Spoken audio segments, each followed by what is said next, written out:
الذي خلقكم من نفس واحدة وخلق منها زوجها وبث منهما رجالا كثيرا ونساء واتقوا الله الذي تساءلون به والأرحام إن الله كان عليكم رقيبا يا أيها الذين آمنوا اتقوا الله وقولوا قولا سديدا يصلح لكم أعمالكم ويغفر لكم ذنوبكم ومن يطع الله ورسوله فقد فاز فوزا عظيما أما بعد فإن أصدق الحديث كتاب الله وخير الهدى هدى النبي صلى الله عليه وسلم وشر الأمور محدثاتها وكل محدثة بدعة وكل بدعة ضلالة وكل ضلالة في النار. Para hadirin kaum muslimin dan muslimah yang dimuliakan Allah Subhanahu wa taala.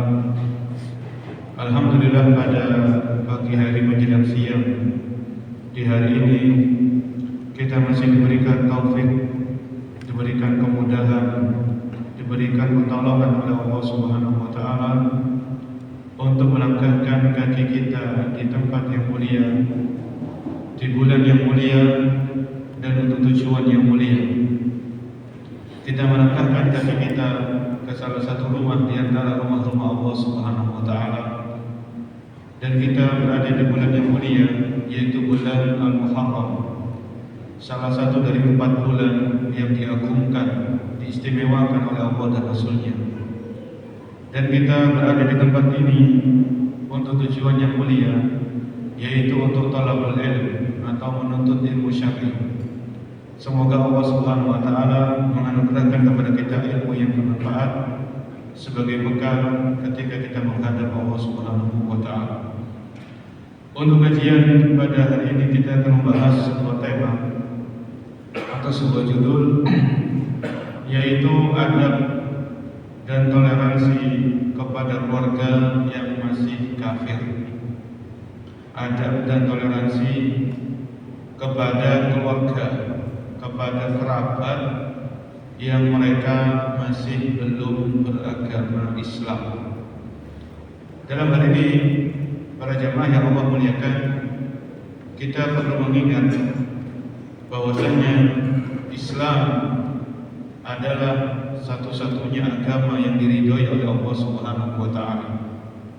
Sebagaimana Allah Subhanahu wa taala berfirman, "Inna ad-dina 'indallahil Islam." Sesungguhnya agama yang diridhoi di sisi Allah hanyalah Islam. Kemudian Islam ini adalah agama yang sempurna, agama yang lengkap, yang mengatur seluruh aspek kehidupan seorang muslim dan muslimah. Sebagaimana Allah Subhanahu wa taala berfirman di surat Al-Maidah ayat yang ketiga, "Al-yawma akmaltu lakum dinakum." Pada hari ini, kata Allah, aku telah menyempurnakan agama kalian, sampai akhir ayat. Maka dalam hal ini kita harus meyakini bahwasanya Islam ini agama yang sempurna, yang mengatur seluruh aspek kehidupan seorang muslim dan muslimah. Mulai kita bangun tidur sampai nanti kita tidur kembali, itu semuanya sudah diatur dalam Islam.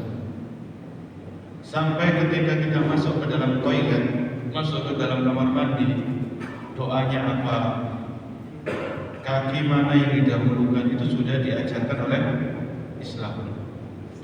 Di antara hal-hal yang sudah diatur di dalam Islam adalah dalam berhubungan kepada sesama manusia. Jadi Islam ini mengatur hablum minallah, juga mengatur apa? Hablum minan nas. Bagaimana seorang muslim dan muslimah hubungannya dengan Allah, salat, puasa, zakat, dan lain sebagainya. Begitu pula Islam juga sudah mengajarkan kita, Al-Quran, As-Sunnah itu mengajarkan kita bagaimana bermuamalah, bagaimana bergaul dengan sesama manusia, baik itu yang sesama agama kita, sesama muslim, sesama muslimah. Bagaimana kita juga bermuamalah kepada orang yang belum mendapatkan hidayah Islam, atau orang kafir, atau orang non-muslim, dengan berbagai macam agama dan keyakinan yang mereka miliki. Ya. Maka untuk memahami materi ini kita tetap rujukannya adalah Al-Quran dan Sunnah sesuai dengan pemahaman para sahabat, generasi terbaik umat Islam. Perlu kita ketahui, karena judulnya ini kepada keluarga yang masih kafir. Orang kafir ini macam-macam. Ini sebagai tambahan faedah. Orang kafir itu ada 4 macam. Yang pertama ada kafir harbi. Kafir harbi ini orang kafir yang memerangi umat Islam, yang memusuhi orang Islam dan memeranginya. Ini kafir harbi. Kemudian yang kedua itu kafir dhimmi. Kafir dhimmi ini orang kafir yang tinggal di negeri Muslim, mereka bayar jizyah, namanya bayar jizyah. Ini kafir dhimmi. Kalau kafir harbi ini mereka orang kafir datang ke negeri Muslim, menyerang negeri Muslim, membunuh orang-orang Islam dan sebagainya. Ini kafir harbi. Kemudian yang kedua kafir zimmi. Kafir zimmi ini orang kafir yang tinggal di negeri Muslim, tapi mereka enggak mengganggu orang Islam. Mereka taat kepada pemerintah kaum muslimin dan mereka bayar upeti atau jizyah. Ini yang kedua. Yang ketiga kafir mu'ahad. Apa namanya kafir? Mu'ahad. Mu'ahad ini orang kafir yang dia datang ke negeri Islam, ada perjanjian dengan pemerintah kaum muslimin. Misalnya duta besar dari negeri lain, duta besar dari negeri kafir datang ke negeri Muslim. Ini namanya kafir apa? Mu'ahad. Yang keempat kafir musta'man. Musta'man ini orang kafir datang ke negeri Muslim, dia mendapatkan jaminan keamanan dari pemerintah kaum muslimin. Gak boleh diganggu, gak boleh nggak boleh diteror dan sebagainya. Ya, gak boleh zalimi. Ini namanya musta'man. Habis sama dengan mu'ahad. Mu'ahad itu ada perjanjian. Ini orang-orang penting biasanya. Kalau musta'man ini orang-orang biasa, tapi mendapatkan jaminan keamanan dari pemerintah kaum muslimin. Musta'man. Jadi ada kafir harbi, ada kafir zimmi, ada kafir mu'ahad, ada kafir musta'man. Kemudian ada dari segi lain, kafir itu dibagi menjadi 2 macam. Yang pertama orang kafir dari ahli kitab. Yang pertama orang kafir dari ahli kitab, yaitu orang Yahudi dan orang Nasrani. Karena mereka punya kitab. Orang Yahudi punya Taurat, orang Nasrani punya apa? Punya Injil. Walaupun sudah dirubah, tidak sebagaimana Injil yang diturunkan kepada Nabi Isa alaihissalam. Tapi mereka ahli kitab. Tapi orang kafir, orang Yahudi dan orang Nasrani, mereka termasuk orang kafir, tapi bagian ahli kitab. Karena nanti ada perbedaan beberapa hukum. Kemudian kafir yang kedua, kafir selain ahli kitab. Kafir selain ahli kitab. Ya selain Yahudi dan Nasara, pokoknya agama-agama keyakinan selain Yahudi dan Nasara itu termasuk kafir selain ahli kitab. Nanti ada konsekuensinya masalah ini. Jadi nggak semua disamaratakan. Ada hukum-hukum tertentu yang itu secara khusus berlaku kepada ahli kitab, yang tidak berlaku kepada kafir selain ahli kitab. Ini disebutkan oleh para ulama. Taib, dalam bermuamalah atau ada, karena Islam kan mengajarkan kita ada. Nabi SAW bersabda, "Innama bu'istu liutammima makarimul akhlaq." Sesungguhnya aku diutus oleh Allah, kata Nabi, untuk menyempurnakan akhlak-akhlak yang mulia. Ya. Termasuk bagaimana seorang muslim dan muslimah itu berakhlak kepada keluarganya, baik itu keluarga yang sama-sama sudah muslim atau berakhlak, beretika, bersopan santun kepada keluarganya yang masih belum mendapatkan hidayah Islam. Karena tidak menutup kemungkinan masih banyak dalam satu keluarga, dalam satu kartu keluarga, satu kakak itu ya, mungkin bapaknya masih non muslim, ibunya sudah Islam, anak-anaknya sudah Islam. Atau mungkin bapaknya sudah masuk Islam, ibunya masih kafir, anak-anaknya sebagian sudah masuk Islam, sebagian masih kafir. Ini dalam satu kartu keluarga, ya, dalam satu kartu keluarga. Maka di sini perlu kita sedikit mempelajari, mengingat-ingat kembali kalau sudah pernah belajar adab-adab yang perlu kita perhatikan di saat bersosialisasi atau bergaul dengan keluarga yang masih kafir. Dalam hal ini kita perlu mengingat firman Allah di surat Al-Mumtahanah. Surat Al-Mumtahanah ayat yang ke-8 para jemaah. Di juz 28. Allah Subhanahu wa taala berfirman di surat Al-Mumtahanah ayat ke-8, yaitu ayat yang berbunyi la yanhaakumullahu 'anil ladzina lam yuqatilukum fid din wa lam yukhrijukum min diyarikum an tabarruhum wa tuqsitu ilaihim innallaha yuhibbul muqsitin. Yang artinya la yanhaakumullahu 'anil ladzina lam yuqatilukum fid din. Allah tidak melarang kalian berbuat baik, ya, dan berlaku adil kepada orang-orang yang tidak memerangi kalian, ya. Walam yukhrijukum min diyarikum, dan tidak mengusir kalian dari rumah-rumah kalian, ya. Antabarruhum, untuk kalian tetap berbuat baik kepada mereka, ya. Antabarruhum wa tuqsitu ilaihim, dan kalian berbuat adil kepada mereka. Innallaha yuhibbul muqsitin. Sesungguhnya Allah menyukai orang-orang yang berlaku adil, ya. Maka dalam hal ini Allah tidak melarang kita untuk berbuat baik dan berbuat adil kepada orang-orang, termasuk di sini orang-orang kafir yang itu ada hubungan keluarga, selama orang-orang ini tidak memerangi kita, tidak memaksa kita untuk tetap kembali kepada agama mereka, ya. Tidak mengusir kita dari rumahnya, ya. Jadi la yanhaakumullahu 'anil ladzina lam yuqatilukum fid din wa lam yukhrijukum min diyarikum an tabarruhum.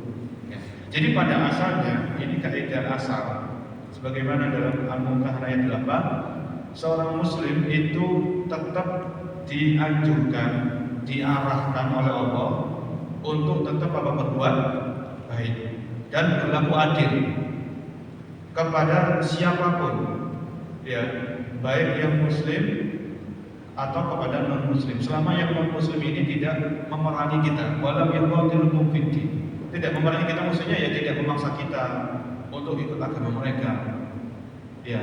Kemudian tidak menghalangi kita untuk menjalankan ibadah sesuai dengan syariat Islam. Ini tidak memerangi kita. Misalnya, ya, ada anak, dia masuk Islam, bapaknya masih kafir. Si bapak ini membiarkan anaknya masuk Islam, biarkan, ya, sesuai dengan hidayah yang Allah berikan kepada siapa, bapaknya diam masuk Islam, ya. Kemudian si anak ini nggak dihalang-halangi untuk sholat, nggak dihalang-halangi untuk puasa Ramadan, maka si anak ini tetap dia diarahkan, diajarkan oleh Allah untuk berbuat baik kepada bapaknya, antabarruhum, dan berbuat adil kepada bapaknya. Karena bapaknya ini kan tidak memerangi, dalam artian anaknya masuk Islam dipersilakan, ya, nggak dihalang-halangi. Mau menjalankan rukun-rukun Islam seperti sholat, puasa, haji, itu diberi hak Allah. Maka dalam hal ini kita menjalankan ayat ini, Al-Mumtahanah 8, kita berbuat baik kepada keluarga kita, kerabat kita yang mereka masih dalam kekafiran, belum dapat hidayah dari Allah Subhanahu wa taala. Namanya berbuat baik ini kan umum para jemaah. Bisa dengan ucapan, bisa dengan tulisan, bisa dengan perbuatan atau sikap atau perilaku atau yang semisal. Ini kaidah asalnya, ya. Ini kaidah asalnya. Sebelum ini kita perinci satu persatu hal-hal apa saja yang bisa dilakukan, hal-hal apa saja yang dilarang, ya. Baik. Kalau kita lihat judulnya, adab dan toleransi kepada keluarga yang masih kafir. Keluarga ini macam-macam, ya. Kalau kita bicara masalah keluarga, di garis terdepan ini adalah ibu dan bapak, kan begitu ya, orang tua. Jadi kalau kita bicara masalah keluarga, kerabat, di garis terdepan itu kedua orang tua kita, ibu dan bapak kita. Karena kedudukan mereka itu tidak ada yang bisa mengalahkan. Dalam artian orang yang paling terdekat dengan kita, ya ibu bapak kita, ya. Maka perilaku kita kepada kedua orang tua itu nggak bisa disamakan dengan perilaku kita kepada orang lain. Ada pada kita kepada orang tua itu harus lebih dibandingkan dengan orang-orang yang lain. Oleh karena itu di surat Luqman ayat ke-15 Ya, di surat Luqman ayat yang ke-15 setelah Allah menjelaskan tentang kewajiban berbakti kepada orang tua. Apa kata Allah di ayat yang ke-15? Wa in jahadaka ala an tusyrika bi ma laysa laka bihi ilmun fala tuti'huma wa sahibhuma fid dunya ma'rufah. Ya. Wa in jahadaka, kalau kedua orang tuamu itu memaksamu untuk melakukan kesyirikan terhadap dirimu, yaitu terhadap Allah Subhanahu wa taala, melakukan kekufuran, ya, ma laisa laka bihi ilmun, yang kau tidak memiliki ilmu di atasnya, fala tuti'huma, maka jangan kau mematuhi kedua orang tua. Ya. Jadi kalau orang tua masih kafir, salah satunya atau dua-duanya masih kafir, anaknya masuk Islam, kok dihalang-halangi, ya, diintimidasi dan sebagainya. Kemudian si anak ini tetap di atas pendiriannya, dia masuk Islam, ya, maka Allah mengatakan qala tuti'huma, kalau kedua orang tuamu itu mengajak kamu untuk kembali kepada kekufuran, kembali kepada murtad dari agama Islam, qala tuti'huma, jangan kau mematuhi mereka berdua. Wa sahibhuma fid dunya ma'rufah, tapi tetap temanilah mereka di dunia ini dengan cara yang apa? Cara yang baik. Ya.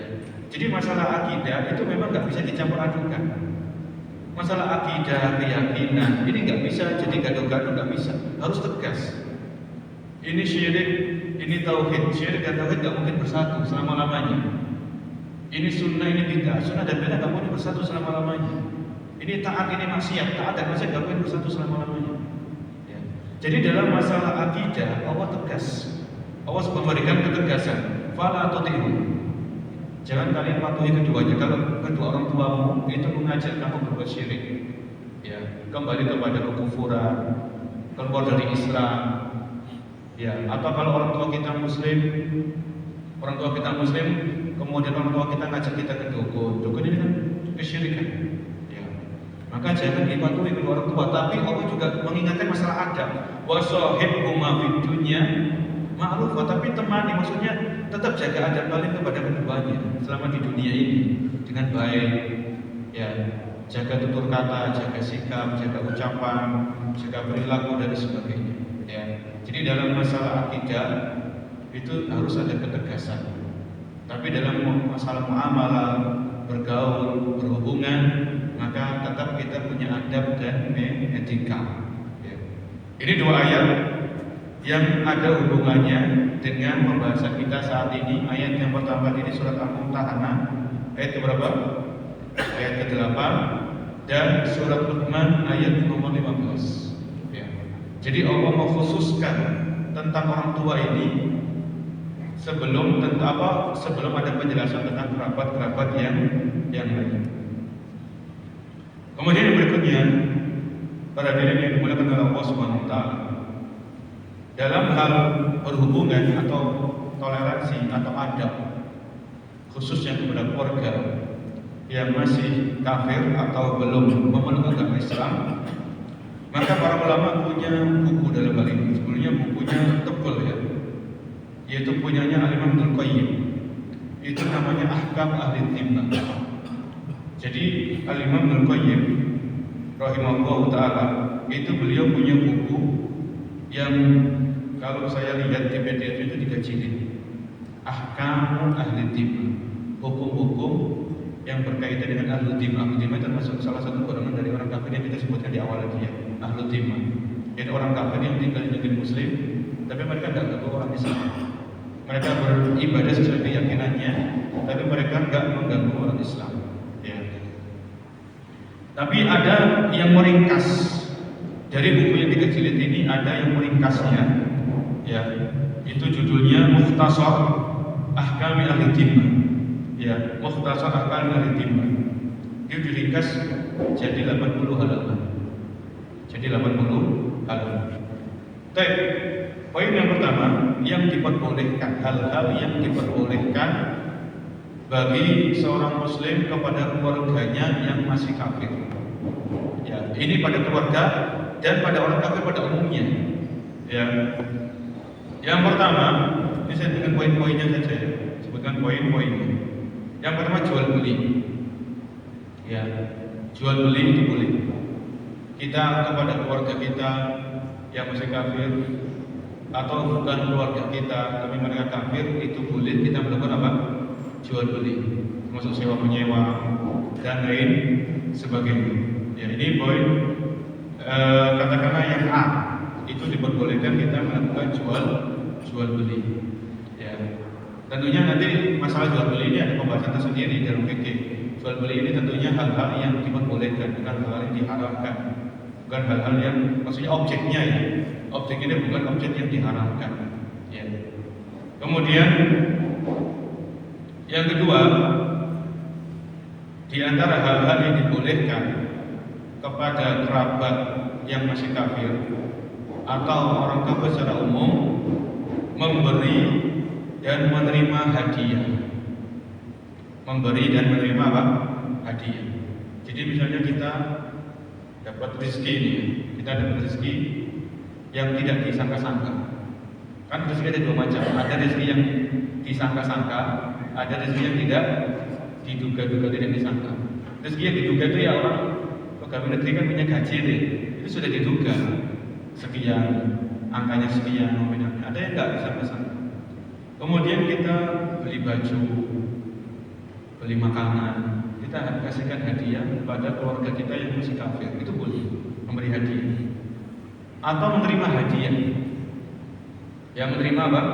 Menerima hadiah dari orang, dari keluarga kita yang masih kafir atau orang kafir tapi tidak ada hubungan kekerabatan, itu boleh menerima hadiah. Boleh menerima apa? Hadiah. Nabi SAW itu beliau pernah menerima hadiah dari wanita Yahudi, daging kambing tapi diracun. Isinya apa? Daging kambing dari nabinya itu sudah diracuni sama wanita Yahudi. Tapi Nabi kan nggak tahu. Beliau seorang Nabi dan Rasul, tapi beliau nggak tahu perkara gaib. Nabi nggak tahu perkara gaib. Ya. Jadi beliau makan daging kambing. Ini kembali kepada pembahasan intinya. Kalau kita dikasih hadiah sama orang kafir non Muslim, entah itu kerabat kita atau bukan kerabat kita, maka kita terima hadiah tersebut kalau tidak ada syaratnya, hanya opsi ini, pokoknya tanpa embel-embel, terima saja, ya, terima saja. Kemudian poin yang berikutnya yang antum kasih poin-poin sendiri ya. Yang berikutnya yang C, di antara hal-hal yang diperbolehkan mendoakan yang masih hidup di antara kerabat kita yang kafir untuk mendapatkan hidayah. Mendoakan.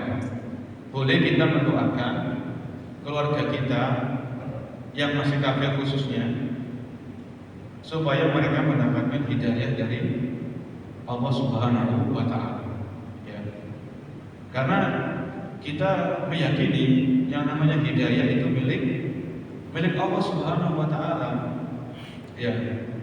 Kita manusia biasa hanya bisa menyampaikan, menasihati, mengarahkan, mengajarkan. Tapi tetap orang itu menerima Islam atau tidak, itu kembali kepada hidayah dari Allah Subhanahu wa Ta'ala. Jangankan kita, para nabi dan rasul, Nabi Nuh alaihissalam, beliau sudah ngajak anaknya untuk beriman, kan begitu ya? Tapi Allah berkehendak lain, Allah memiliki hikmah yang lain. Anaknya Nabi Nuh gak dikasih hidayah sama Allah Subhanahu wa Ta'ala. Ya.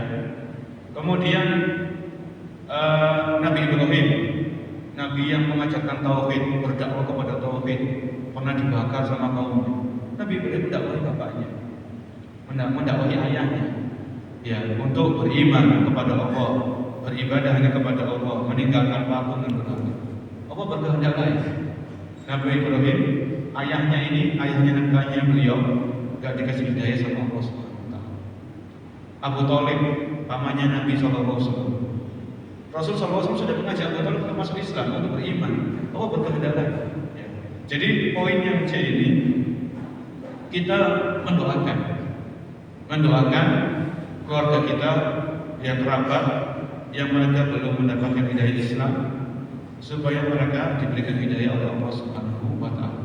Dan gak boleh kita bosan untuk berdoa, gak boleh kita lelah untuk terus kita berdoa. Ya, Terus kita berdoa, karena doa sendiri itu kan ibadah berjamaah. Kita berdoa itu sudah dapat pahala. Ya, terlepas ini dikabulkan atau tidak itu urusan belakang. Allah Maha tahu, Allah Maha bijaksana, Allah nggak mendolimi kita. Ya, doa sendiri sudah dapat pahala. Setiap kita berdoa mengangkat tangan dapat pahala dari Allah Subhanahu Wa Taala. Ya, ini poin yang C. Ini masih kita bahas hal-hal yang diperbolehkan. Nanti ada pembahasan hal-hal yang dilarang. Yang D, memanggil mereka sesuai dengan kedudukan mereka.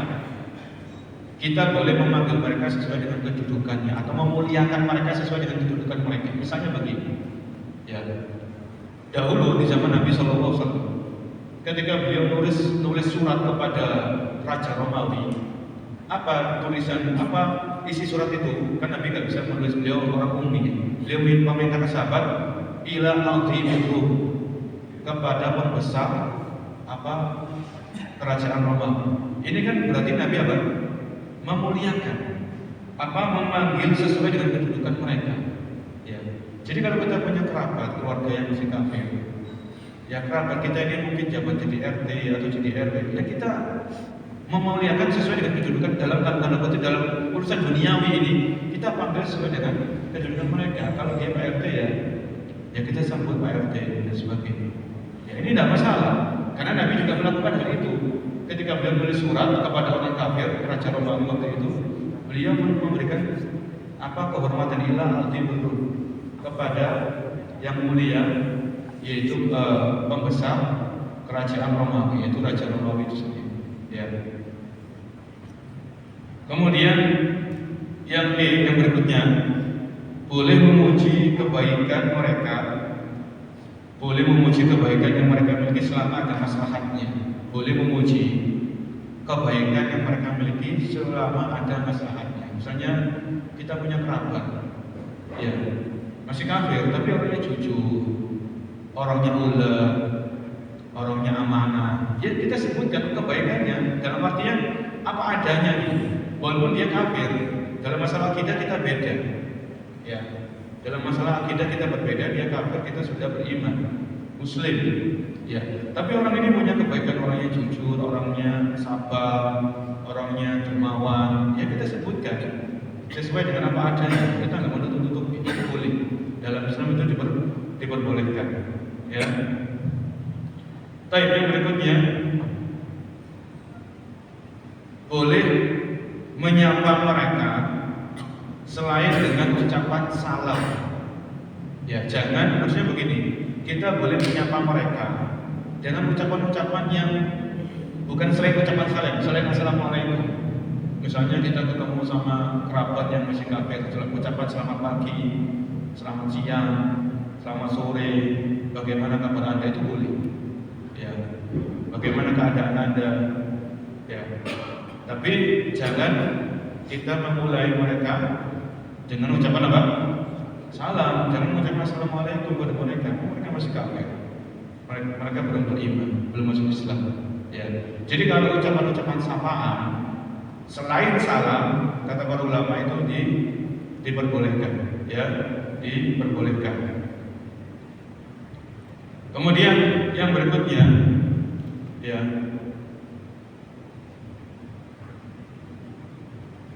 Tidak mengganggu mereka dengan ucapan atau perbuatan.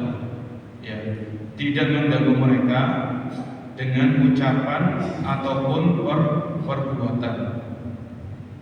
Maksudnya kan di dalam Islam kezaliman itu kan dilarang oleh Allah Subhanahu Wa Taala. Ya, Allah mengharamkan kezaliman dengan segala macam bentuknya. Kezaliman ini ada beberapa bentuk. Yang pertama, zalim dalam masalah darah. Zalim dalam masalah apa? Darah.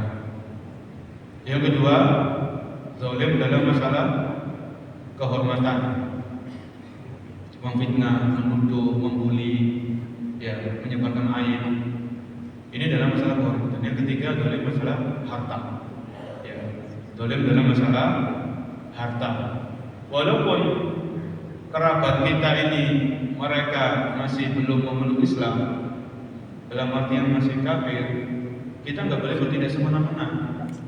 Maksudnya kita berbuat seenak-enaknya, kita caci maki dia, kita Allah ini nggak boleh. Ya. kemudian kita memfitnah dia, padahal dia nggak melakukan ini, kita fitnah, kita tuduh, ya, kita menipu dalam jual beli, kita tipu dia, ya, kita bawa lari uangnya, ini nggak boleh. Ya, kezaliman itu diharamkan kepada sesama muslim, sama muslimah, termasuk juga kepada non muslim. Kita dilarang berbuat kezaliman, ya, dilarang berbuat kezaliman. Yang berikutnya, kita boleh menerima rekomendasi dari orang kafir. Kita boleh menerima atau mengabulkan rekomendasi dari orang kafir, kerabat kita yang masih kafir. Misalnya begini, ya, kita punya kerabat masih kafir, masih non muslim. Kemudian dia merekomendasikan, kalau kamu belanja kain, belanja di tempat ini, orangnya enak, kemudian jujur, ya sudah, ini kita terima rekomendasinya, nggak apa-apa. Ya, kalau kamu mau, tolong ini saya punya kerabat, saya punya anak, misalnya atau apa, tolong ini dimasukkan ke sekolah ini, tolong nanti dibantu.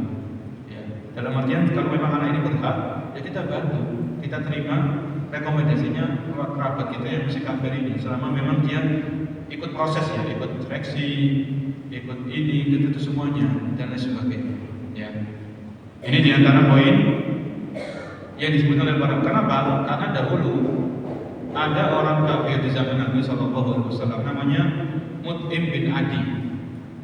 Mut'im bin Adi ini orangnya baik kepada Nabi SAW, tapi orang kafir, tapi baik sama Nabi SAW.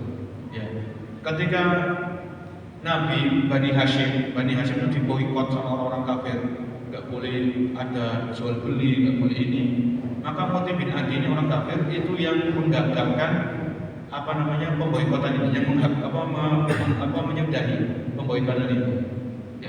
Maka kebaikannya Mut'im bin Adi itu dikenal sama Nabi SAW. Ya. Ketika perang Badar itu selesai, kaum muslimin mendapatkan kemenangan, apa kata Nabi? Seandainya Mut'im bin Adi ini masih hidup, kemudian dia bilang kepada aku supaya membebaskan tawanan-tawanan orang kafir ini, maka aku akan bebaskan. Ya.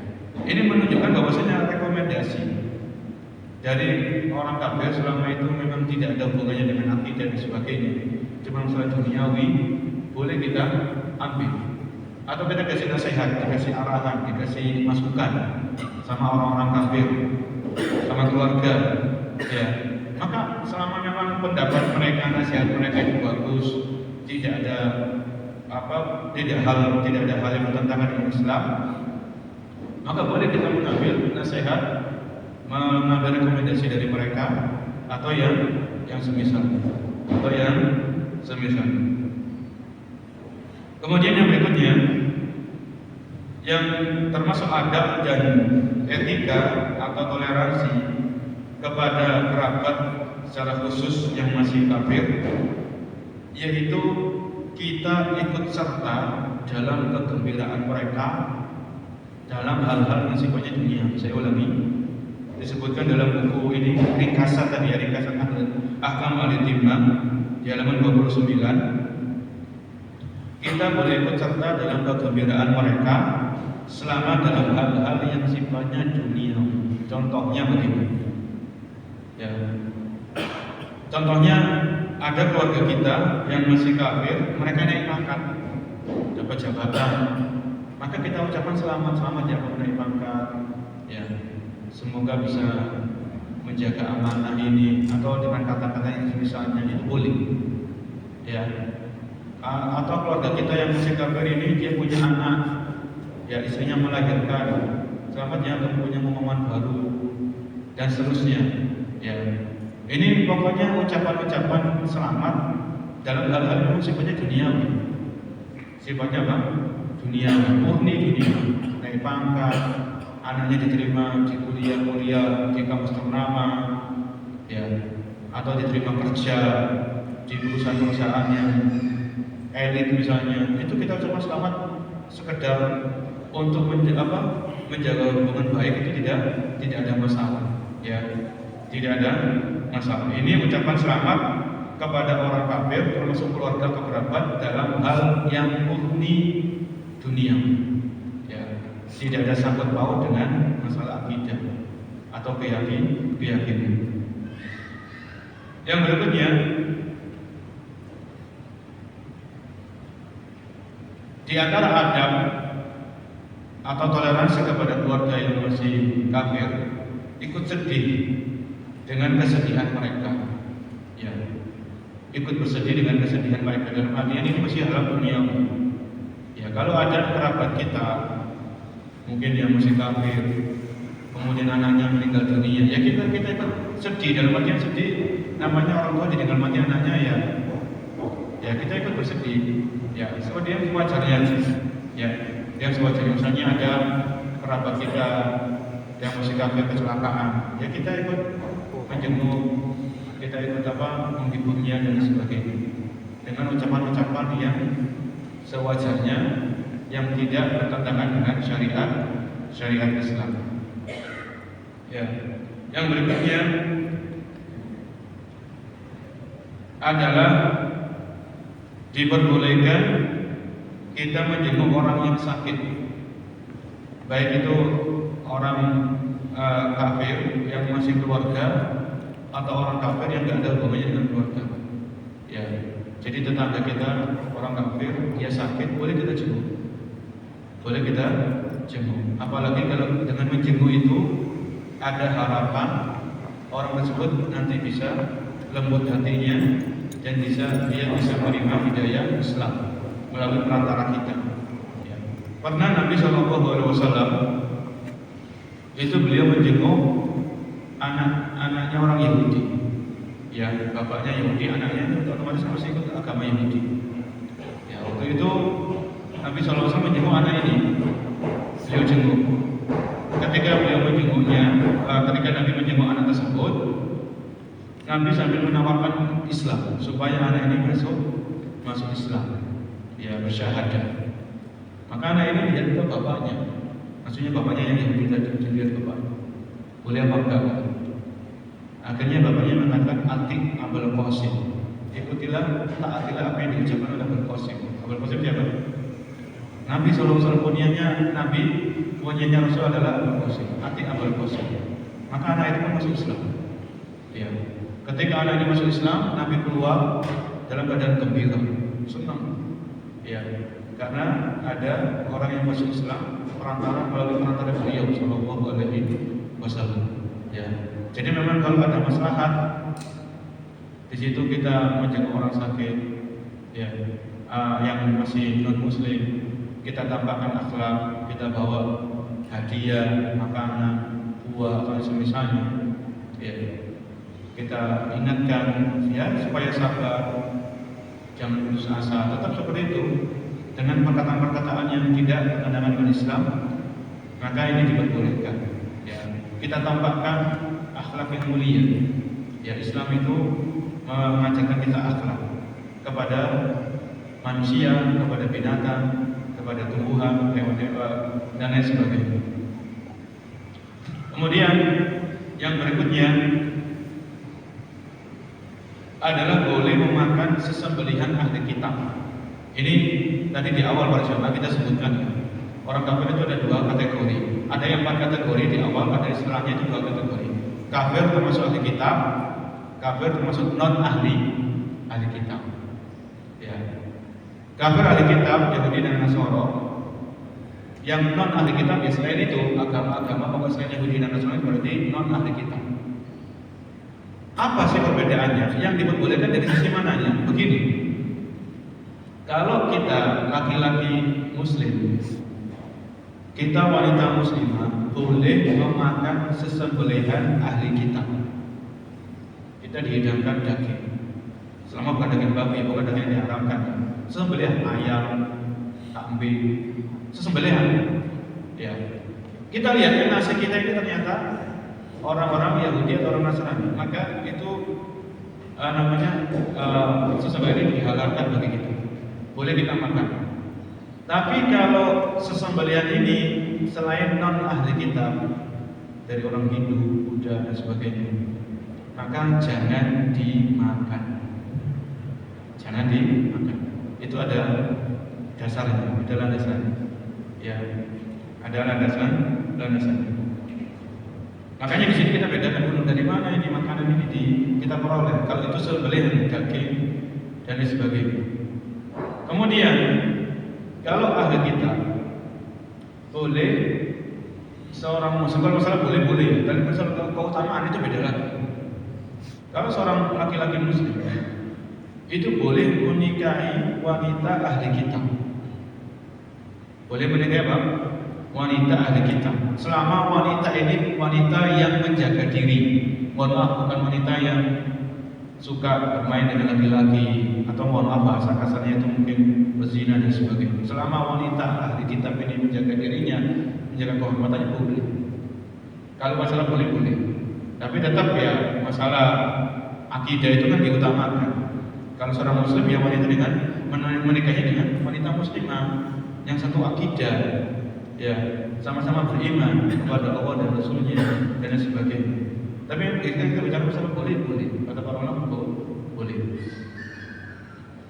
Kemudian berikutnya masih yang diperbolehkan yang terakhir, yang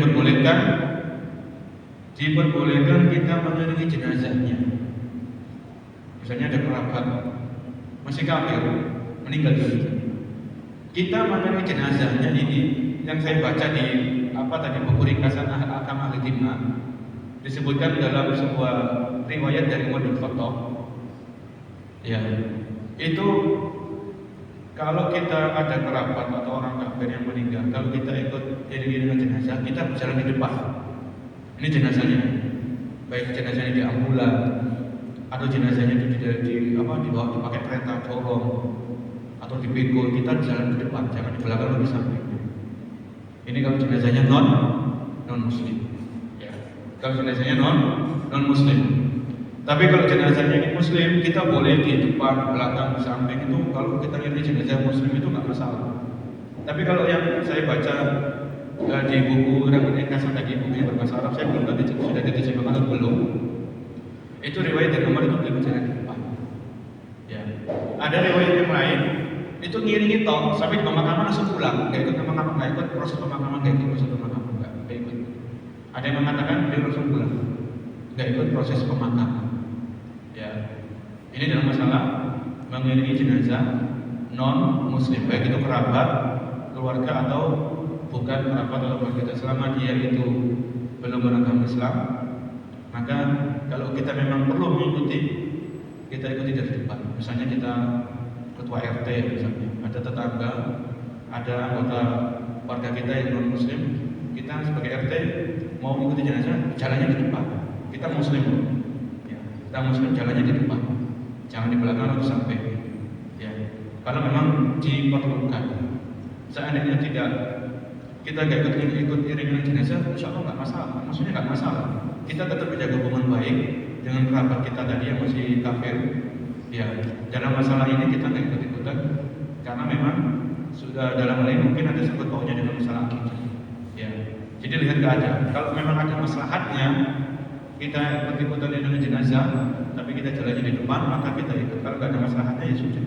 Ya, yang kita tidak ikut mengiringi jenazah. Baik, yang berikutnya hal-hal yang tidak diperbolehkan atau dilarang. Kalau tadi hal-hal yang dibolehkan, ya. Sekarang hal-hal yang dilarang. Hal-hal yang dilarang. Yang pertama adalah dilarang bagi wanita muslimah menikah dengan laki-laki kafir. Ya. Jadi misalnya ada satu keluarga, satu kakak, bapaknya kafir, ibunya muslimah, anak-anaknya sudah masuk Islam. Ternyata bapaknya yang kafir ini mau menjodohkan anaknya yang sudah masuk Islam tadi, anaknya perempuan, dengan laki-laki kafir, nggak boleh. Ya. Jadi nggak boleh bagi wanita muslimah menikah dengan laki-laki kafir. Ya. Nggak boleh. Ini kan kita bicara toleransi, tapi kita ada batasan-batasannya. Ya. Yang kedua, kita tidak boleh memulai salam. Kita tidak boleh memulai salam. Ya, misalnya yang boleh kan itu selamat pagi, selamat siang, tapi kalau kita ketemu sama keluarga yang masih kafir, kita ucapkan assalamualaikum tidak boleh. La tabda'ul yahuda wa nasara bisalam. Kata Nabi SAW secara makna, jangan kalian mendahului orang-orang Yahudi dengan salam. Tapi kalau kita mendengar orang-orang kafir mengucapkan salam kepada kita, maka jawabnya waalaikumsalam. Titik.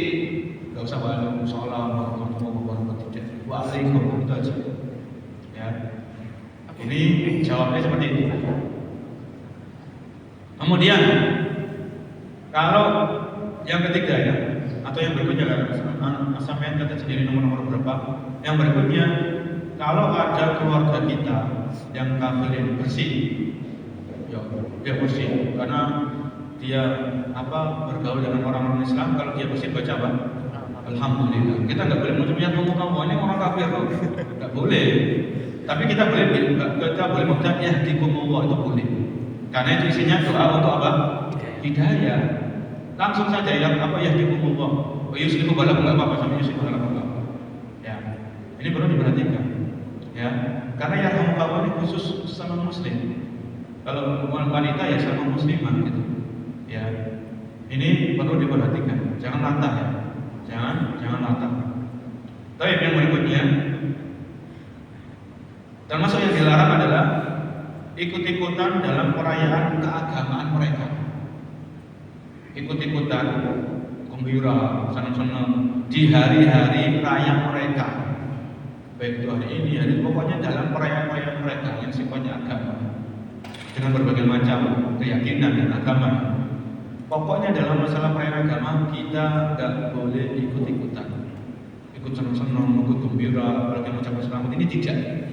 Selama-lamanya tidak. Karena kalau kita mengucapkan selamat, seolah-olah kita setuju dia menyembah kepada salib dan sebagainya, mengagungkan salib. Kita seolah setuju, dan ini lebih berat. Lebih berat daripada kita mengucapkan selamat Anda telah berzina, selamat Anda telah korupsi. Itu lebih jauh dari itu, jauh di atasnya lagi beratnya. Ya. Dalam masalah perayaan-perayaan keagamaan, mohon maaf kita harus tegas dalam hal ini. Tetap kita jaga etika, jaga akhlak. Tapi dalam masalah keagamaan, ya perayaan-perayaan hari besar agama jangan ikut-ikutan. Mereka paham, karena di dalam agama kita ada surat Al-Kafirun kan itu ya, qul ya ayyuhal kafirun la a'budu ma ta'budun, dan seterusnya sampai akhir ayat. Ya, bagi kalian agama kalian, bagi saya agama saya. Dalam masalah akidah, perayaan hari besar keagamaan kita tidak boleh mencampur adukan. Ya, Anda punya perayaan, Anda punya hari besar, saya punya hari besar sendiri. Itu aja. Ya, dan lain sebagainya. Atau kita juga nggak boleh ikut-ikutan gembira dalam acara-acara yang sifatnya ada maksiat. Ya, ada acara maksiat, gembira dalam acara yang ada kemaksiatan, acara ada minuman keras, ada musik-musiknya, ya, dan sebagainya. Kita nggak usah ikut-ikutan dalam acara mereka. Acara-acara keluarga kita yang masih belum beragama Islam, kalau di situ ada unsur kemaksiatan. Selain dalam kalau tadi perayaan agama kan jelas akidah ini dipertaruhkan ya masalahnya. Ya. Kalau acara-acara biasa, misalnya ada orang keluarga kita naik jabatan, dapat masuk ke perusahaan baru diterima, kemudian di situ ada pesta, di situ ada mirasnya, ada minuman keras dan sebagainya, jangan ikut-ikutan di situ. Ya. Cukup ucapan selamat pakai WA atau pakai telepon, tapi jangan ikut-ikutan dalam acara yang berbau atau syarat akan kemaksiatan atau kemungkaran di situ. Ya. Kemudian berikutnya, yang berikutnya kita dilarang mendoakan ampunan atau rahmat bagi orang yang meninggal di antara mereka. Ya. Kita sudah namanya kita manusia biasa, kita hanya bisa mendoakan. Kita hanya bisa menampakkan akhlak yang mulia supaya orang-orang terdekat kita yang masih kafir ini mereka juga tertarik untuk masuk Islam. Cuman Allah berkehendak lain. Ya, Allah memiliki hikmah, Allah Maha bijaksana. Ternyata kerabat kita ini sampai nafas terakhirnya yang dihembuskan itu dia masih dalam agamanya yang selain Islam tadi. Maka dalam hal ini kita nggak boleh mendoakan rahmat, mendoakan ampunan bagi mereka. Nggak boleh. Ya, karena sudah jelas-jelas keluarga kita tersebut meninggal dunia selain dalam keadaan Islam. Ya, ya memang kita ada rasa iba, kasihan. Mau gimana lagi? Ya, mau bagaimana lagi? Sudah terjadi perbedaan dalam ini, dia sudah meninggal dan dia meninggal dalam keyakinannya, maka kita tidak boleh mendoakan. Ya, baik itu mendoakan rahmat, mendoakan ampunan, atau yang semisalnya. Ya, atau yang semisalnya. Nabi Shallallahu Alaihi Wasallam itu beliau dilarang oleh Allah mendoakan ibundanya. Ya, dilarang oleh Allah mendoakan ibundanya. Nabi Ibrahim alaihissalam tidak mendoakan bapaknya setelah bapaknya jelas-jelas meninggal dalam keadaan kafir. Nabi Ibrahim alaihissalam. Tapi yang berikutnya termasuk yang dilarang, tidak ada waris mewarisi antara orang yang beriman dengan orang kafir. Ya, tidak ada waris mewarisi antara orang yang beriman dengan orang kafir. Ini masalah larangannya. Ya, masalah larangan. Jadi kalau kita anak, kita punya harta, ya, kan orang tua itu juga dapat warisan. Kalau anaknya meninggal, dengan ada syarat-syaratnya di masalah waris ya, nanti antum bisa lebih tanya lebih detail kepada satu-satu yang mumpuni dalam masalah waris. Jadi kalau anak itu meninggal, dia punya harta, bapaknya masih ada, ibunya masih ada, ya, dan nggak ada penghalangnya. Tapi bapaknya kafir, ibunya kafir, maka bapak dan ibunya masih kafir tidak bisa mendapatkan harta waris dari anaknya tadi. Kalau dia seandainya dua orang tuanya masih dapat bagian, ya, nggak ada waris mewarisi antara Muslim dengan kafir. Ya, ini disebutkan. Ada pun secara detail nanti dilihat di apa ada pembahasan masalah fikih faraid atau warisan. Yang berikutnya, kerabat kita yang meninggal dunia dalam keadaan non Muslim, dalam keadaan selain Islam, mereka tidak boleh dikubur di kuburan kaum muslimin. Harus dikubur di kuburan khusus dengan orang-orang non-muslim. Ya, masalah gak ini kan saya keluarga saya kan muslim, masa nggak boleh dikubur di sini? Ini kan keluarga saya nggak boleh. Dalam masalah pemakaman harus dipisah. Ini makam khusus muslim, ini makam-makam di situ non-muslim dengan berbagai macam agama dan keyakinan. Ya, dipisah. Dalam masalah makam ini dipisah. Walaupun itu kerabat kita. Ya mau gimana lagi dalam agama kita aturannya seperti itu. Ya, aturannya seperti itu. Kemudian yang berikutnya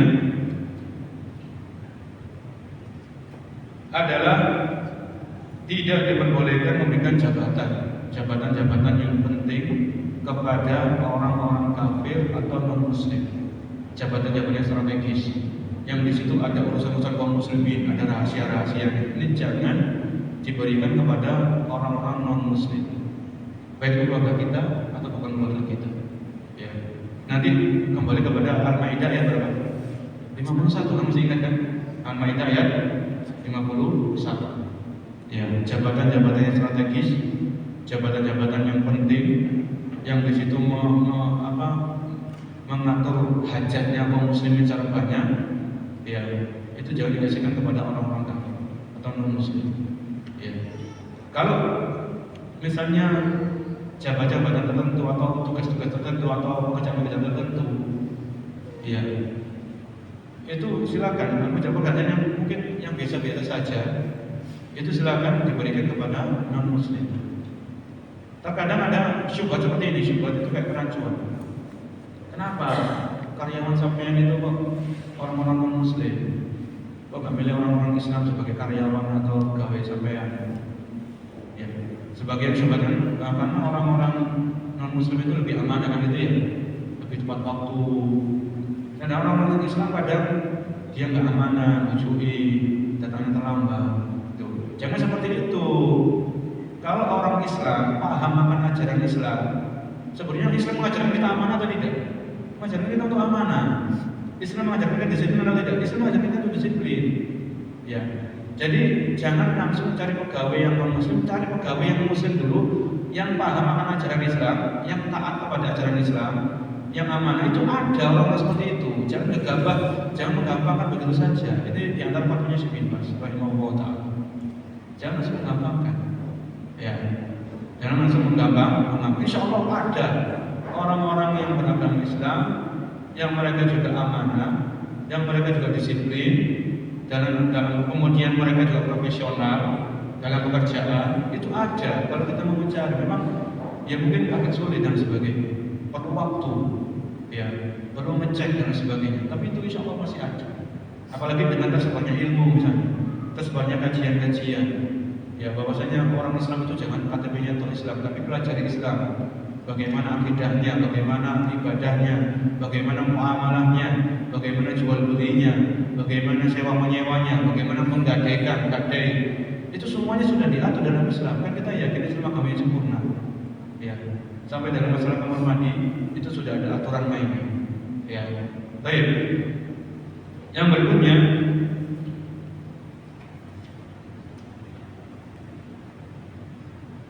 orang yang masih kafir tidak boleh menjadi wali nikah. Misalnya begini, bapaknya masih kafir, anaknya sudah masuk Islam, anaknya perempuan masuk Islam, maka bapak yang kafir nggak bisa jadi wali untuk menikahkan anaknya. Saya nikahkan kamu dengan putri saya, begini-begini, nggak bisa, nggak boleh. Ya, tidak diperbolehkan seorang bapak yang masih kafir untuk menikahkan putrinya yang sudah masuk Islam. Ya. Kalau nggak ada kerabat atau keluarga yang masuk Islam, sedangkan wanita ini sudah masuk Islam, yang menikahkan adalah wali hakim. Wali hakim dalam negara kita ya orang-orang KUA dan atau yang semisalnya. Ya. Kemudian orang kafir ini bukan mahram bagi wanita muslimah. Orang kafir bukan mahram bagi wanita muslimah. Contohnya begini, anaknya perempuan sudah masuk Islam.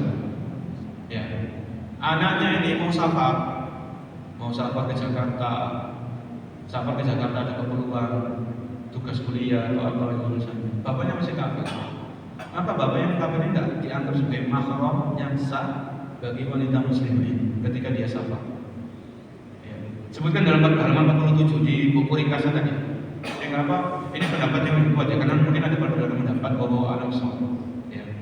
Ini masalah fikih pasti ada perbedaan dalam hal itu. Ya. Kemudian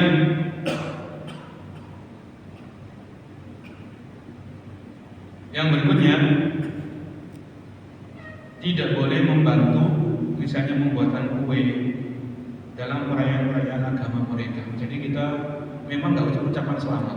Ini di antara di halaman 36 buku ini. Itu orang yang beragama Islam, Muslim dan Muslimah. Ya, kita punya keluarga. Mereka pekan depan mereka akan merayakan hari perayaan mereka, keagamaan mereka. Kita nggak ucapkan selamat, tapi kita berikan kue, kita berikan, kita pesankan. Ini nggak boleh. Ya. Itu tidak boleh karena ada unsur ta'awun 'alal ismi wal 'udwan, tolong-menolong dalam perbuatan dosa. Ini yang saya baca ya, bahwa alam nanti kalau ada para jamaah yang mungkin membaca dan fatwa yang lain dan sebagainya, ya kita berdiskusi dalam hal ini. Dalam artian kita berdiskusi. Kemudian yang berikutnya ini beberapa hal yang saya sebutkan secara ringkas. Nanti bisa dicek lagi. Adalah memberikan ini yang berikutnya adalah akad nikah orang-orang kafir atau non muslim setelah masuk Islam, maka akad nikahnya tidak perlu diulang. Ya, suami istri awalnya kafir, kemudian suami istri masuk Islam, maka akad nikah di saat mereka kafir ini tidak perlu diulang. Tidak perlu diulang ucap hukumnya, tidak perlu. Kenapa? Karena di zaman Nabi SAW itu kan banyak orang masuk Islam di dunia. Ada di antara mereka sudah nikah, punya anak. Tapi Nabi tidak menyuruh apa? mengulangi akad nikah mereka setelah mereka masuk Islam. Sudah, biarkan akad nikah sesuai dengan agamanya yang dahulu. Ketika mereka masuk Islam, akad nikahnya tetap berjalan seperti biasa. Ya, seperti biasa. Hanya saja dalam hal ini, kalau ada hal-hal yang melanggar, ini yang perlu diluruskan. Misalnya begini, suami istri ketika mereka masih kafir, mereka nikah. Ternyata si laki-laki ini dia punya istri yang pertama itu kakak perempuan, istri yang kedua itu maksudnya orang kafir yang poligami. Dia punya istri lebih satu. Ternyata istri dari suami ini yang kafir ini dua-duanya itu kakak beradik. Paham ya? Kakak beradik tapi kafir, semuanya kafir. Kemudian 3 orang ini, satu suami 2 istri, istrinya tadi kakak beradik, adik kandung orang yang masuk Islam. Maka si suami ini harus menceraikan salah satu dari istri. Kenapa? Karena dalam Islam nggak boleh menikahi antara saudara kandung, kakak dan adik. Kita kumpulkan jadi satu, kita poligami misalnya. Tapi yang kita nikahi masih ada hubungan saudara kandung kakak. Ini harus dipisahkan, harus diceraikan. Ya. Atau misalnya suami istri masih kafir, kemudian masuk Islam. Ternyata istrinya ini saudara persusuan sama dari suami. Setelah dicek, oh ini ternyata saudari sepersusuan ini. Setelah masuk Islam harus diceraikan, harus bercerai. Karena nggak boleh satu orang itu menikah dengan saudari persusuan. Ya, nggak boleh.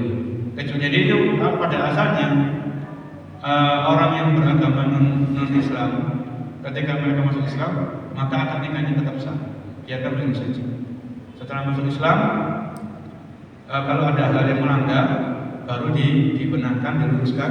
Kalau tidak ada, maka akad nikahnya tetap sah. Ya, tetap sah. Mungkin sampai sini ya sudah untuk pembahasan kita dalam masalah adab dan toleransi kepada keluarga kita yang masih kafir atau masih non muslim, ya, dengan berbagai macam agama dan keyakinan mereka. Apa ada tambahan dari para jemaah atau ada yang tanyakan? Kita silakan. Ustaz, apa yang dalam pernikahan tadi itu ketika pernikahannya ada jarak, entah yang suami dulu masuk Islam, entah yang istri dulu masuk Islam, kemudian beliaunya tetap satu rumah, tapi ada jarak, katakanlah baru ngikuti setahun kemudian berislam, itu status pernikahannya bagaimana? Iya, kalau dalam keadaan tertentu suami istri misalnya dua-duanya nggak barengan dalam masuk Islam. Misalnya yang suami duluan dapat hidayah masuk Islam, kemudian tapi yang istrinya belum dapat hidayah, masih dalam agamanya yang lama.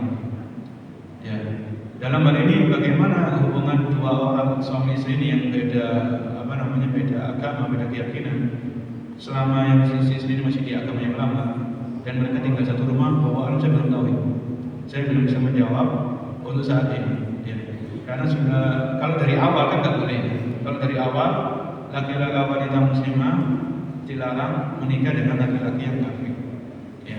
Tapi kalau dalam hal ini awalnya sama-sama non muslim nikah, di tengah-tengah pernikahan, di tengah-tengah rumah tangga, salah satunya masuk Islam, yang lainnya belum, cuman masih dalam satu rumah dan lain sebagainya. Maka dalam hal ini apakah ada hal-hal tertentu, ya, yang jelas tadi ya, hal yang dilarang itu tetap jalan, ya, nggak boleh mengucapkan salah duluan.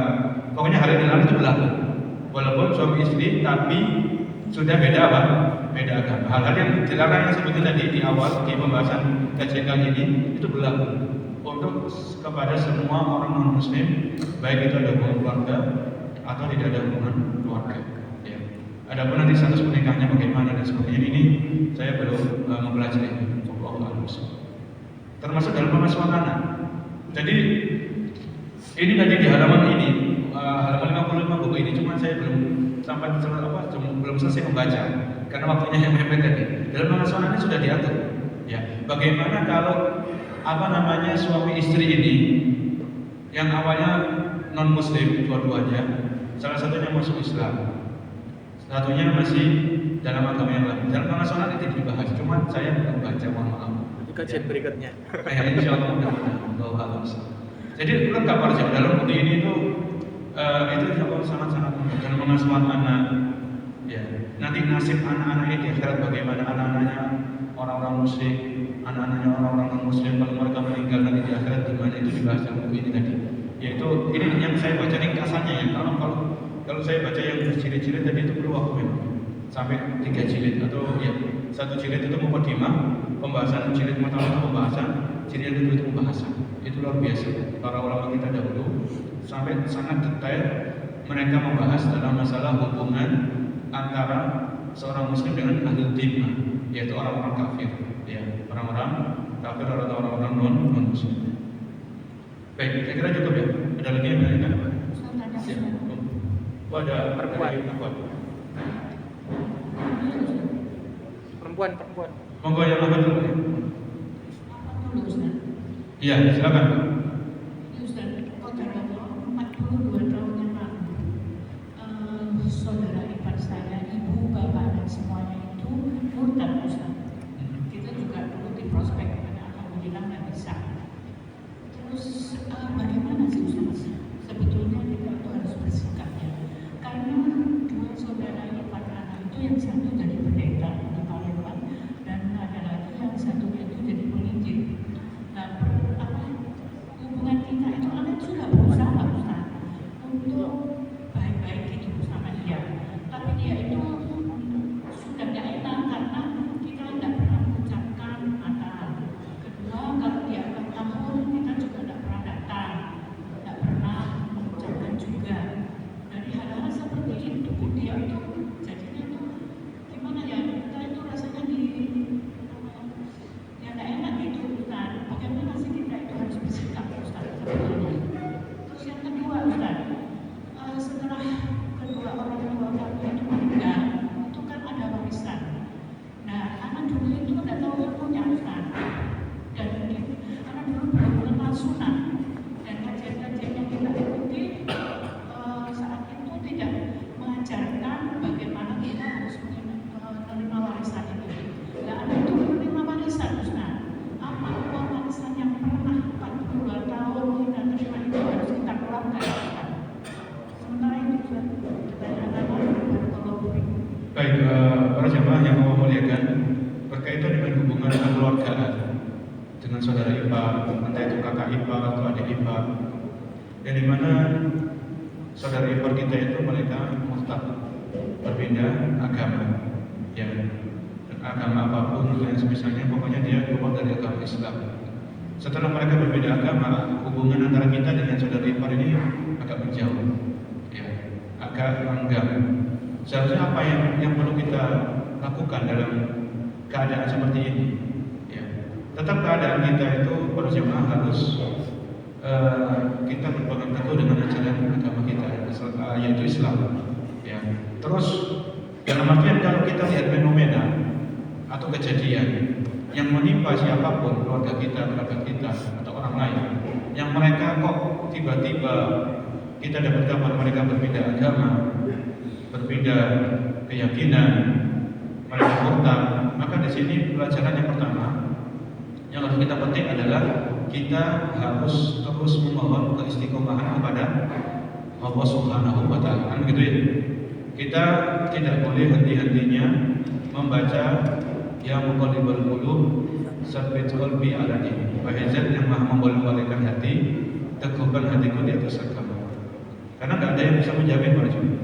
Ya, ujian kehidupan, lingkungan, keadaan, dan sebagainya. Kemudian bisikan-bisikan syaitan, bisikan-bisikan iblis. Itu semuanya faktor-faktor yang luar biasa yang akan menggoda dan menguji keistiqomahan kita di atas Islam itu sendiri. Ya. Maka ketika kita melihat orang lain itu berbeda agama, maka kita harus dalam artian terus berdoa kepada Allah. Jangan merasa percaya diri, tertipu dengan diri kita. Saya nggak mungkin murtad. Jangan seperti itu. Ya. Tetap Allah Zat yang Maha membolak-balikkan hati. Allah meneguhkan hati kepada siapa yang Allah kehendaki. Allah melencengkan hati kepada siapa yang Allah kehendaki. Kemudian masalah hubungan keluargaan, seperti yang kita sampaikan, kita tetap menjaga adab dan etika. Kalau dia sakit ya kita jenguk. Kalau dia dia gembira dalam masalah dunia ya kita bergembira dalam hal yang tidak berbau-bau perayaan keagamaan misalnya. Kalau kita punya rezeki kita kirimkan hadiah kepada mereka. Ya kita tetap berusaha selain terus kita berdoa, kita menuntut ilmu syar'i, menimba ilmu dalam Islam ini. Ya kita tampakkan akhlak. Ya itu yang bisa kita lakukan. Tampakkan akhlak yang mulia. Ya kemudian doakan mereka supaya mereka kembali kepada agama Islam. Di situ yang bisa kita lakukan. Tidak ada yang lebih dari itu. Ya itu yang bisa kita kerjakan. Wallahu a'lam bishawab. Adapun yang kedua, kalau kita mendapatkan pembagian warisan sejak bertahun-tahun atau puluhan tahun yang lalu, ternyata pembagian warisan itu tidak sesuai syariat Islam. Ya, karena begini para jemaah, kalau harta warisan itu tidak dibagi sesuai dengan syariat Islam, maka dikhawatirkan ada harta orang lain yang kita makan, kan begitu ya? Karena sama jelas, sekian itu sudah jelas. Bagian laki-laki sekian, perempuan sekian, ibu itu sekian, kalau anaknya meninggal itu semuanya jelas, sangat detail. Ya. Tapi kalau kita dalam keluarga itu pembagian warisan tidak sesuai dengan syariat Islam, kemudian sudah bertahun-tahun, ya kita, wallahu a'lam bishawab, kita banyak-banyak sedekah untuk menutupi kekurangan tersebut. Ya. Kita banyak-banyak sedekah, kita menutupi, kita mohon ampun kepada Allah Subhanahu wa taala. Karena memang untuk mengajak keluarga untuk membagi waris sesuai dengan hukum Islam itu enggak gampang, Mas. Tidak mudah kan begitu ya? Tidak mudah. Dulu ketika saya kuliah di Jakarta semester 8, itu ada pelajaran warisan. Cuman karena enggak pernah murojaah, ini agak lupa. Kalau saya ditanya masalah warisan, saya tidak berani untuk membagi, itu tidak berani. Benar, ini jujur. Karena memang sudah lama nggak murojaah. Di antara tugas yang diberikan dosen saya waktu itu di semester 8, di semester akhir, kita terjun ke sekolah-sekolah. Waktu itu saya terjun di sekolah Islam di Bekasi. Kita cuman edukasi anak-anak SMA bahwasanya dalam Islam sudah ada pembagian waris.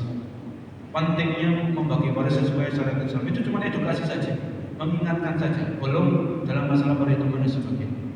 Ya. Jadi wallahu alam, mungkin nanti bisa ditanyakan lagi kepada Ustaz yang mengisi masalah waris. Di masjid ini saya kira ada Ustaz Salim Bukhari, beliau mengisi di hari Ahad. Cuma Ahad beberapa itu beliau membahas masalah waris. Ya. Karena ini warisan bukan sesuai dengan syariat Islam, khawatirnya ada hak saudara kita yang kita makan di situ. Bagian saudara kita, bagian orang lain, keluarga kita yang kita makan di situ.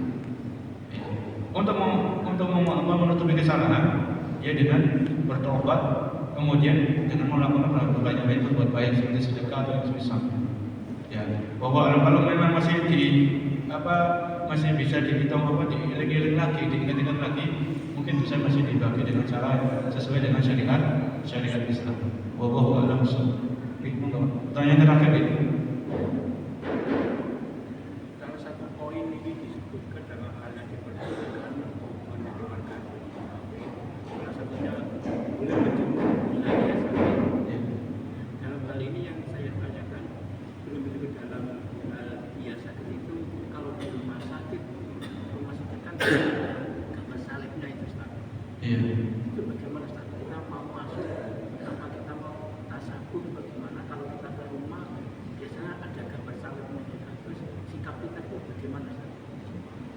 Iya, kalau disebutkan tadi dalam pembahasan yang kita kaji, kita seorang muslim atau muslimah boleh menjenguk orang non muslim yang sakit, yaitu keluarga atau tetangga atau yang semisal.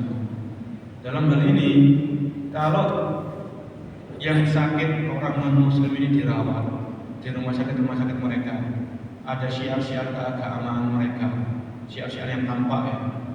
Apakah kita boleh datang ke rumah sakit tersebut untuk menjenguk? Wallahu a'lam bishawab. Ya, termasuk juga menjenguk di rumahnya kan gitu ya. Menjenguk di rumahnya. Karena biasanya orang non muslim dengan berbagai macam akidah dan agama mereka itu punya syiar-syiar agama ini, syiarnya ini. Itu jelas, itu justru diketahui semua agama. Ya, kalau kita belajar dulu di SD kan gitu ya. Ini syiarnya ini syiarnya ini.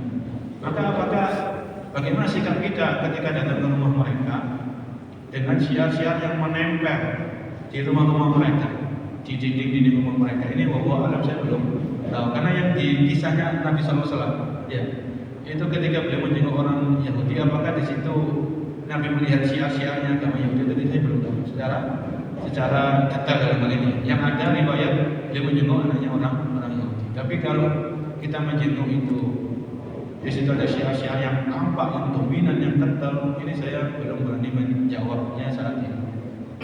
Belum berani menjawab. Karena ini perlu saya cari fatwa-fatwa dari para ulama-ulama yang mumpuni keilmuannya, ya, fatwa-fatwanya para ulama. Adapun dalam hal ini bagaimana terusnya? Kalau kita boleh menjenguk, yang minimal kita telepon aja. Kita dengar saudara kita sakit ini, kerabatnya sakit. Jadi menjenguknya dengan telepon. Jadi baru menjenguk secara langsung.